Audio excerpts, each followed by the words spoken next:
So hello guys मेरो दिनको सुरुवात भयो आज बिहानको एक्सर्साइजदेखि।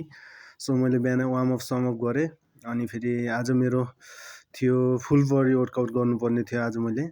सो मैले गरेँ पुसअप गरेँ फर्स्टमा वार्मअप पछि।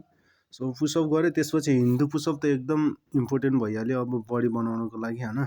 सो हरेक एक्सर्साइज पछि मैले फेरि स्ट्रेचिङ पनि गरेँ होइन। स्ट्रेचिङ गर्नु एकदम जरुरी छ हरेक वर्कआउट पछि।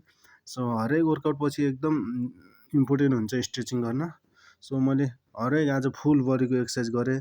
लेग यो अप एन्ड डाउन सबभन्दा हार्ड हुन्छ नि त यो लेग प्रेस गर्न होइन। लेगको एक्सर्साइज गर्न एकदम हार्ड हुन्छ क्या जसलाई पनि। तर मैले आज लेग प्रेस हानिदिएको आज 150 हानिदिएँ होइन। खुट्टा अहिलेसम्म दुखिरहेको होइन गाइज। सो यस्तो गाह्रो भइरहेको थियो मलाई हान्दा 150 लेग।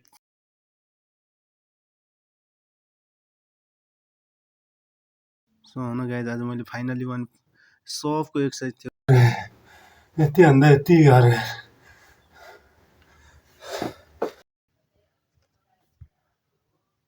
गरेँ। त्यसपछि हरेक एक्सर्साइज पछि फेरि वार्मअपहरू पनि गरेँ। सो अलिकति स्ट्रेचिङ गरेँ, फेरि लेगको एक्सर्साइजहरू गरेँ अनि पाइक पुसअप पनि हानेँ मैले।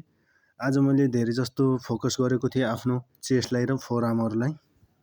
सो त्यसपछि लेगको एक्सर्साइजहरू पनि गरेँ, इन्क्लाइन पुसअप गरेँ अनि फेरि डिक्लाइन पुसअप पनि गरेँ आज मैले। मेरो फेरि लास्टमा गरेँ मैले डिक्लाइन पुसअप। सो पुसअपहरूको नाम चाहिँ थाहा होइन गाइज। तर आज मेरो दिनको पोज एकछिन पोज सोज गरेँ।